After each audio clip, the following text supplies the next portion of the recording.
I heard her laughter before I saw the video.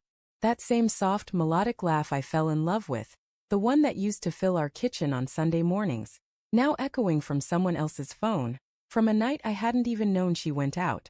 It was my coworker Dan who showed me. "Hey Mark, isn't this your wife?" he'd said, sliding his phone across the break room table with an awkward smile that tried to mask discomfort. On the screen, in the dim glow of flashing lights, my wife Emma swayed on a dance floor, a half-empty cocktail in her hand. Her arm draped around a man's shoulders. The man leaned close, too close, and whispered something that made her tilt her head back and laugh. The same laugh I'd once promised to protect for life. The timestamp read Friday night. She told me she was at her friend Julia's girls' night. My throat tightened. I forced a chuckle, the kind men used to hide the sting. "Yeah, that's her. Guess Julia's camera shy." Dan's eyes flickered with pity. "Didn't mean to cause trouble, man." But the trouble had already begun. That night, Emma came home just past midnight. I was awake on the couch, pretending to scroll through emails, but every muscle in my body was coiled tight.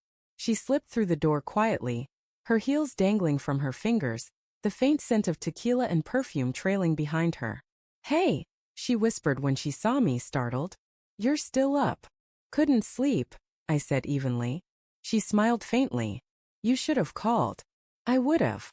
"Where were you?" The question landed like a crack in the silence. She froze. "I told you, I was with Julia." I nodded slowly. "At that club downtown? The one where you were dancing with some guy?" Her eyes widened, and for the briefest second, guilt flashed across her face before she masked it with defiance. "Who told you that?" "I saw a video." "Mark, it's not what you think," she said, stepping closer. "He's just a friend. Julia knows him. We were just dancing. That's all." My heart wanted to believe her, but my gut screamed that she was lying. "A friend," I repeated, bitterness coating my tongue. "Funny how you never mentioned him." Her lips trembled. "You're overreacting." "Maybe," I said, standing. "But I'm done being the last to know what my wife's up to." She flinched as if I'd slapped her. "You're being ridiculous. I can't even go out without being accused of cheating." "Not when you look that happy in someone else's arms," I said quietly. "Not when you told me you'd be with your friends, and not another man." She stared at me, speechless. Then with a scoff she turned away. "I'm going to bed." I didn't follow her. The next morning she left for work early. I stayed home, mind spinning, piecing together every little lie from the past few weeks. The sudden late nights, the secretive smiles at her phone, the way she'd started sleeping with her back to me. I wanted proof before I accused her again. So that night, I installed a small GPS tracker app we'd once used to find our phones. I linked it to her car without telling her.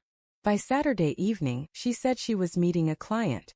At 9 p.m., the tracker showed her car parked not at her firm, but outside a downtown hotel. The name flashed on my screen like a knife. The Haven Suites. I waited. An hour passed. Then 2. I watched the blue dot remain in the same place, mocking me with its stillness. At midnight, I locked the front door. Every lock, every chain, every bolt. And then I sat down in the dark. It was 2:13 a.m. when my phone buzzed. Her name lit up the screen. I didn't answer. A minute later, a knock. Then another. "Mark." Her voice muffled and shaky. "Please open the door." I stayed silent. "Mark, it's not what you think. Please." The sound of her pounding grew desperate. "My phone's dying and it's freezing out here. Please just talk to me." I stood by the door, my hand on the knob, heartbreaking and burning at once. "You lied to me, Emma," I said finally, loud enough for her to hear. "You said you were meeting a client." "I was," she cried. "I mean, I was at first. But then some coworkers went out after and her voice cracked. "Please, Mark, I swear I didn't sleep with him." "You expect me to believe that?" I said. "After everything you've hidden? The lies, the nights out, the videos." Silence. Then a faint sob. "Please," she whispered, her voice raw now. "I know I messed up. I just wanted to feel alive again. You've been so distant lately, and I didn't know how to reach you. But it didn't mean I stopped loving you." That hit me harder than any confession could. Because deep down I had been distant. I'd been buried in work, chasing promotions, forgetting date nights, forgetting to ask her how her day was. But betrayal doesn't justify betrayal. I needed you to talk to me, not dance with someone else, I said, my voice trembling. I know, she sobbed. Please just open the door. I'll explain everything. I hesitated, and that's when my phone buzzed again. A message notification from an unknown number. I opened it. A photo. Emma and the same man from the video sitting at a bar. His hand resting on her thigh. Her face turned toward him, smiling softly. The caption read, "She's been coming here every week." My chest went cold. I looked through the peephole. She was still there, her makeup smeared, her body trembling. She looked small. Lost. Who is he, Emma? I asked through the door. She went silent.